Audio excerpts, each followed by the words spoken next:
Welcome to That Business Show 2.0. I am your host, Jamie Maloney, where business becomes show business. Today, we're going to help you learn how to get clarity with Master Executive Coach Kimberly Giles, and you should learn more. You can learn more about this throughout the discussion at her website, claritycoaching.com, and she's been featured on multiple networks and websites and articles, 400, 500 different places. So she is an expert on helping you gain clarity in your life. So Kimberly, welcome to the program today.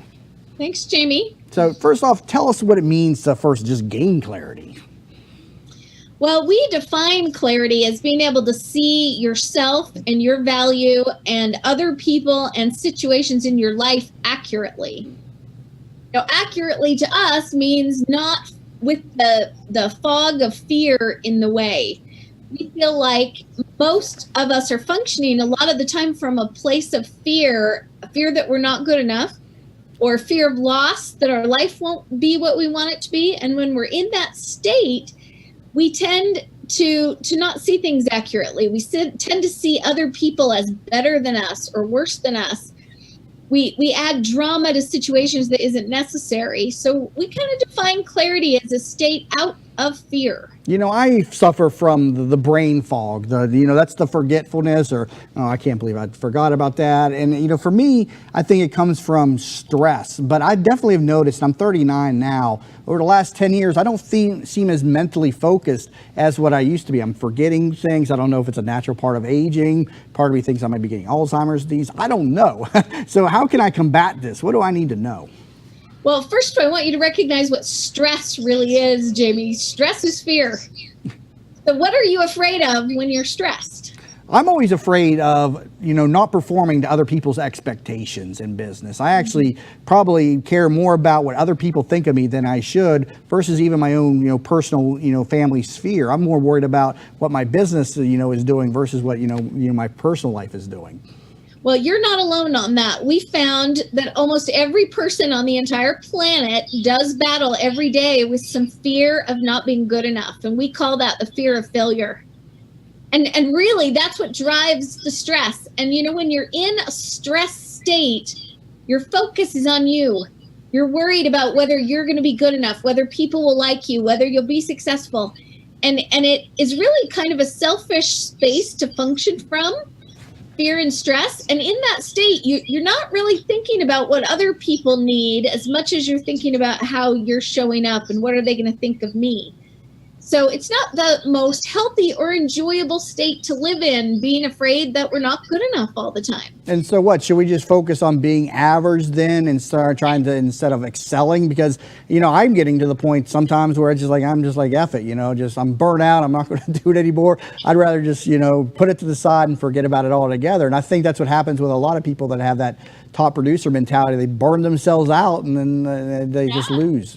How would you say? Would you be open to another option between trying so hard you're killing yourself and giving up completely? Absolutely. Okay, so and I have to tell you, I'm giving you some of my secret sauce. Oh, great. Well, we like that. My coaching program. Because the number one thing I teach people is how to get out of that fear so that you can function and work and do all these things you want to do without the stress level on it. So wouldn't that help? Absolutely. Right? That would be the perfect answer.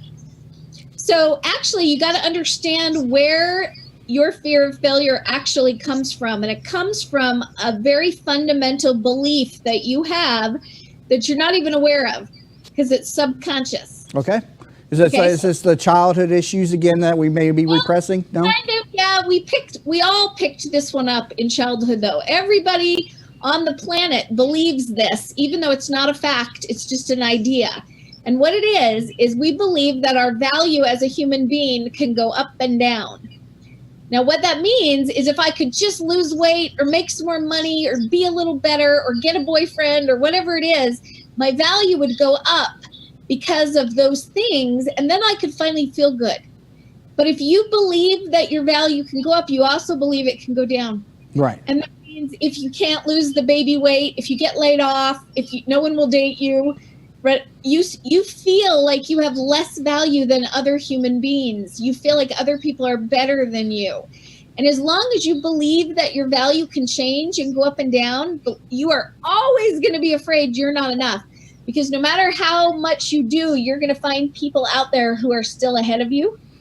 And you'll never feel good enough as long as you believe that your value as a human being can change. So I have a quick fix as a master coach that will change your life, Jamie. It'll take all the stress out. If you just tweak that one belief and decide that for you, all human beings have the same exact intrinsic value. And that value is infinite and absolute, which means it can't go up and it can't go down. No matter what you do, no matter what you look like, you still have the same value as every other human being on the planet. And I'm really passionate about teaching this because I believe if you watch the news, almost all the problems we're having on this planet at their core, they're based in groups of people who think they're better than other groups of people. Right, and we also, with social media, I really think that a lot of people present themselves in a completely different manner and capacity than they really are. I mean, the whole success moniker or the fake it till you make it mentalities. You know how many times I've been surprised where I had a perception of somebody only to see them in a different light and realize that's not how you present yourself. So here I am chasing you, and you're not even on my level. No, their social media is a PR campaign. It's not our real us, but we're putting that out there to try to cover our fear of not being good enough. So we try to make ourselves look better. But if you really believed that all human beings have the same value, that means it can't change. And that means no matter what you do or no matter what you see on somebody else's social media, yeah, they've gone on all these trips and they look like they're more successful. But guess what? That doesn't affect their value or yours. You have the same value as every other human being, no matter what. Now, every time we teach this to people, we tell them, you're going to have to practice this. You're going to have to teach it to your spouse and your kids. You're going to have to make it a part of how you see the world all day, every day. So that when you're out and about and you see this homeless person, you got to remind yourself they have the same value you do. And then when you see this rich guy go by in his Ferrari, you got to remind yourself, he doesn't have more value than I do. We have the same value.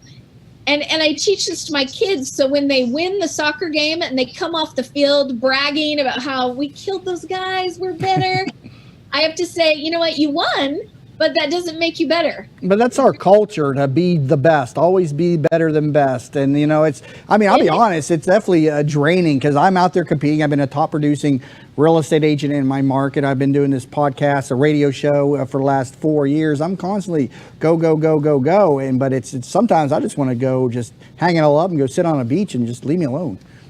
Well, what we really want is we want you to build your business and do the things you're passionate about, but do it from a love motivation for serving other people, making a difference in the world. Do it because you love that opportunity, not because you're trying to prove your worth. Because if your worth is the same, no matter what you do, it becomes a non-issue. And now we can do things for the right reason. And we don't worry about what people think of us at the end of the day because it doesn't change your value. I've often wondered, should we step off of social media? Does that help in any way? Because we're all influenced by what other people are posting. And so for those people that are affected by the keeping up with the Joneses, should they just step off of that? You know, I actually recommend it to a lot of my clients that if you're getting hung up on, and it's a trigger for you to experience that fear that you're not enough, then don't go there. Let's not do it if it's just going to trigger fear and keep you in a negative mindset all the time instead of a positive one.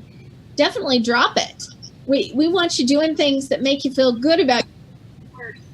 Now, how prevalent is this issue, and is this a growing trend in our communities that, this feeling of inadequacy and that we're just not of equal value to our peers? Oh, I absolutely think it's getting worse, and social media has been part of it. But you also notice in the world, we're having more racial conflict than we've had in a while. I mean, it's been there, but it's kind of bubbling to the surface. And really the core of the terrorism and all these problems in the world come down to groups of people who feel like they're less than or better than other groups of people. And Jamie, I've got an African-American daughter, so this has been a big issue in our home that we're really passionate about having everybody see every other human being as having the same value as you, because then you treat them with respect. You're also a lot more forgiving of other people. You let them be imperfect and not have their mistakes affect their value, because you don't want your mistakes to affect your value. Yeah, absolutely. And you can't have it apply to you if you don't apply it to everybody else. So it's just a really powerful little mindset tweak, but it makes a huge difference. I always like to remind people too that, all of us measure success in our own ways. And a lot of times it's, by the amount of money that you have in your pocket. But, I always remind people, success to me is measured by what much you help other people. And, that's the mission and vision of my program. I help other entrepreneurs get their message out to the community. I'm not so much worried about racking up millions and millions of dollars. That'd be nice if that comes along with the package. But at the end of the day, I derive value from how many people that I help. And I really think that's a missing component within our society. How would you say? Yeah, definitely. I think we're all in the rat race trying to survive, and that fear of failure, again, keeps you focused on yourself. That insecurity actually makes you kind of selfish, not until you're no longer scared about you and your life. Are you really capable of really showing up with love and focusing on serving other people? It's kind of a one or the other thing. Currently, so go ahead. Well, so that's why we just encourage our clients so much to really play with this, practice it, this idea of making your value the same as everybody else's, because it'll change the way you show up everywhere. Currently talking with Kimberly Giles, again, Master Executive Coach, who helps you gain clarity. Learn more at claritycoaching.com. We got a lot more to throw when we come back from the break on That Business Show 2.0 with your host, Jamie Maloney, where business becomes show business.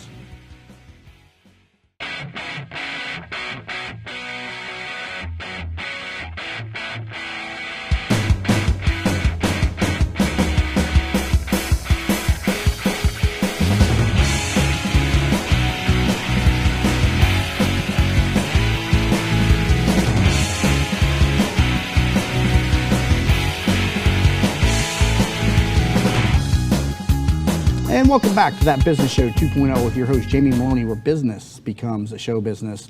Today, we're talking about how to get clarity with Master Executive Coach Kimberly Giles, and learn more at claritypointcoaching.com. So, Kim, how did you find this space of clarity? Did you have your own battle with, clarity and feeling inferior to other people?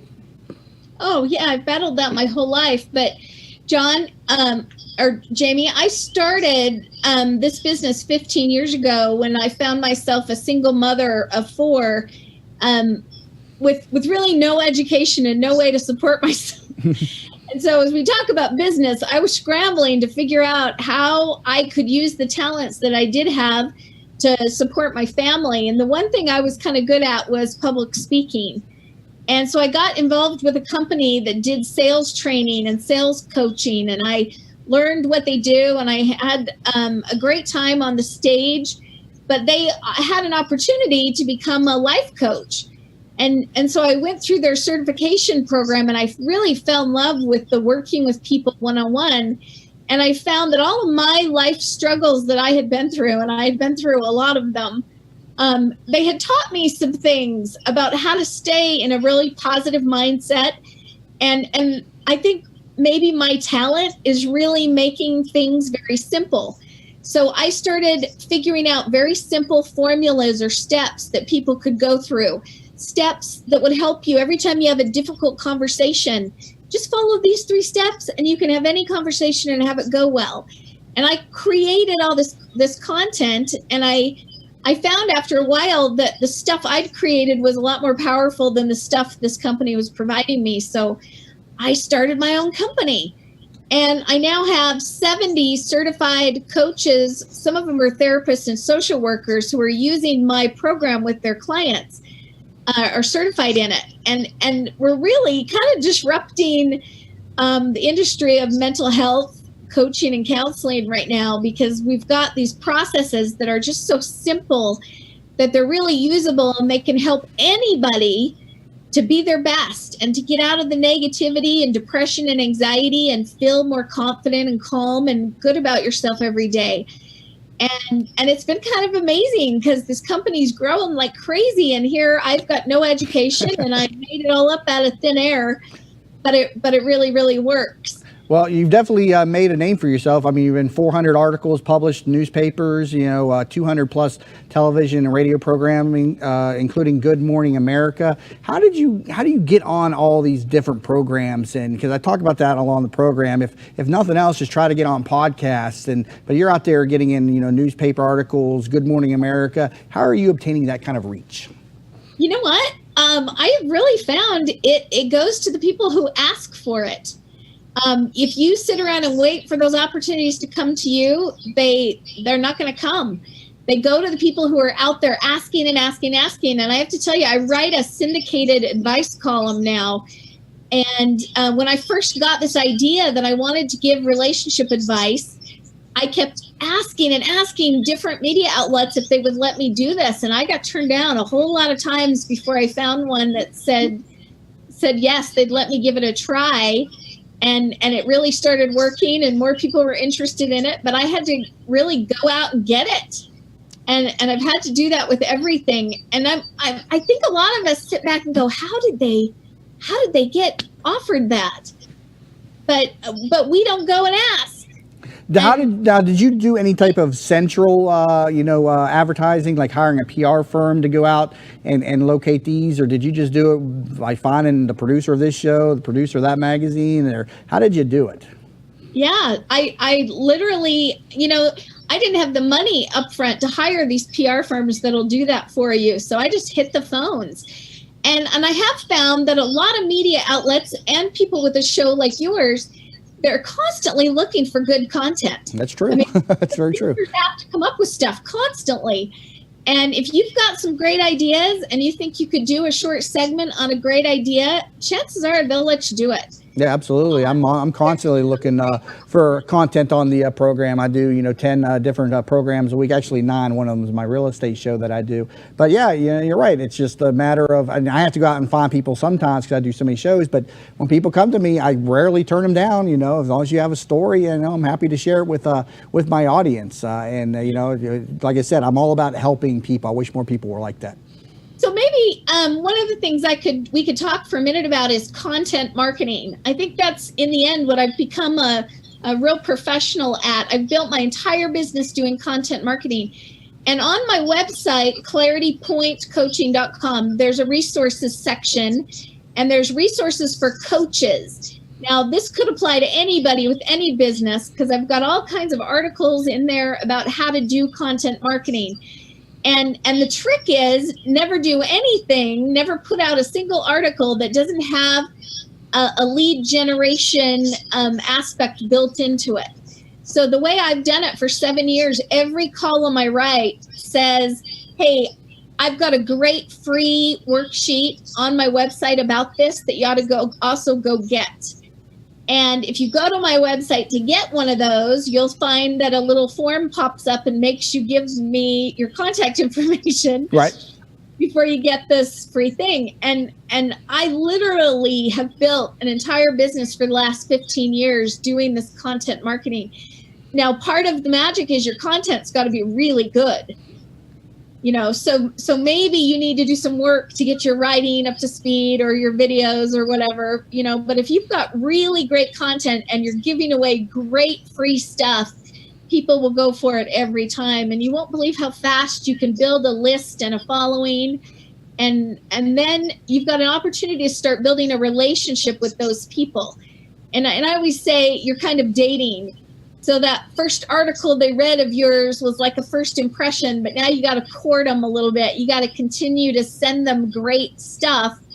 And the more they like you and trust you as you build this relationship, the more quick they are to hire you or to buy stuff from you that you market. I've been telling, the youth that, are in my life, to begin building community at a young age, whether it's a blog, whether it's a LinkedIn group or a Facebook group, because that's really, where our society is going to. It's going to a collaborative age where it's about not what you know, it's who you know, because information is becoming discounted in today's environment. Everything's a Google search away these days. And so it's about building community, providing valuable content, and becoming becoming an influencer, and I know that's something that you teach on very closely with your brand. Now, I can tell you're an optimistic person. Do you ever come across pessimistic people, and can you turn pessimists into optimists?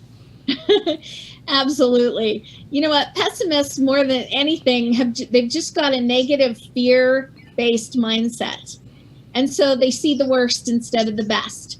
And to be honest, some simple tweaks in their mindset to get them out of fear completely changes that. You can change the way you feel about anything by changing your perception of it, changing the way you're looking at it. I'll give you an example. Do you know who Viktor Frankl is? Know the name, but I couldn't tell you what he does. Okay, so he's famous because he was a prisoner in the concentration camps during World War II. And sitting in that concentration camp, he posed some interesting questions. One of his questions was, do you think it's just random bad luck that I ended up here in this place having this experience? Or was there meaning and purpose? Is there a reason I'm here? And he pondered and pondered, trying to figure out what would the truth be. That do things happen just as random, or do they have a reason? And he decided at the end of the day, there was no way to know. There's no way to know for sure, right? So where that left him was that you get to choose a perspective. And everything that happens in your life, you can choose to see it as random bad luck, or you could choose to see it as here for a reason.